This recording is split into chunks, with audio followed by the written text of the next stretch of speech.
ఇందులోలంట యక్షగానం సాధకాలు గుడ్డెనూలు గంగిరెద్దులోళ్ళు ఉడుబుక్కలోళ్ళు ఒగ్గు కథ బుర్ర కథ సినిమా వాళ్ళు డ్రామా వాళ్ళు నాటకాలు జానపదలోళ్ళు పల్లె పాటలు బంజారా వాళ్ళు విప్లవ గీతాలు సాధారణ గీతాలు ఇన్ని రకాల కళాకారులు వీళ్ళ యొక్క జీతాలు ఎంత తేడా అంటే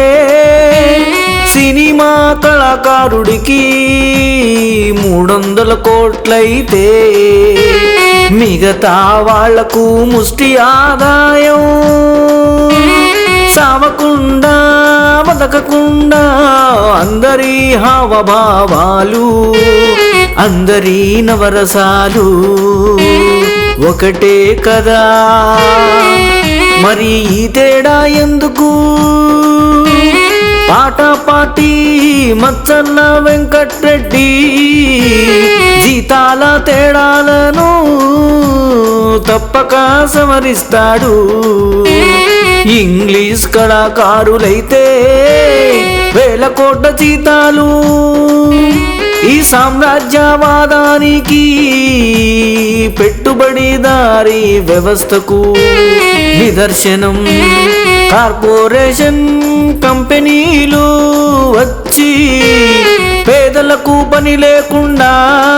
చేశాయి షేర్ మార్కెట్ వ్యవస్థ వచ్చి 10 రూపాయల షేర్ కొనుక్కోవడంతో మొదలయ్యి లక్షల కోట్లకు వెళ్ళింది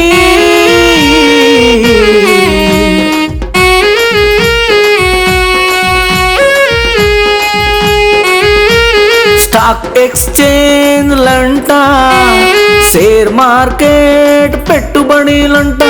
ఇవన్నీ చదువురాని పేద మహిళలకు పేద ప్రజలకు అర్థం కావంట అందుకే పాట పాటి అందర్నీ చదివిస్తుంది మచ్చల్ల వెంకటరెడ్డి నాయకత్వంలో అందర్నీ 25 ఏళ్ల వరకు చదివించడం చైతన్యమైన ప్రజలను తయారు చెయ్యడం పాట పాటి ముఖ్యమైన సిద్ధాంతం పాట పాటి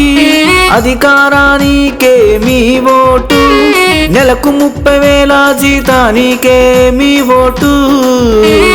మచ్చల్ల వెంకటరెడ్డికే మీ ఓటు రాబోయే పాట పాటి ప్రభుత్వానికే మీ ఓటు